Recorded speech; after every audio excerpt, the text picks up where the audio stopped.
के देखे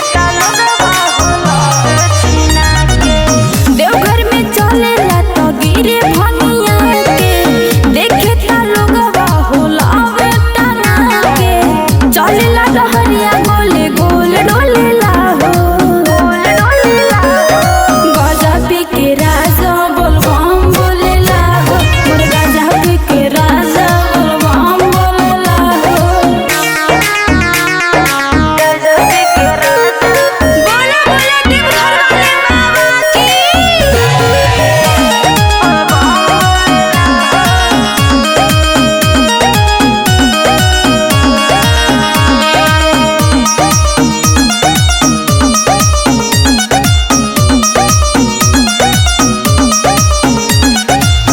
करे मन मानी जब आवेला सवनवा बुझे न बात हमरे कहू सजनवा बुझे न बात हमरे कहू सजनवा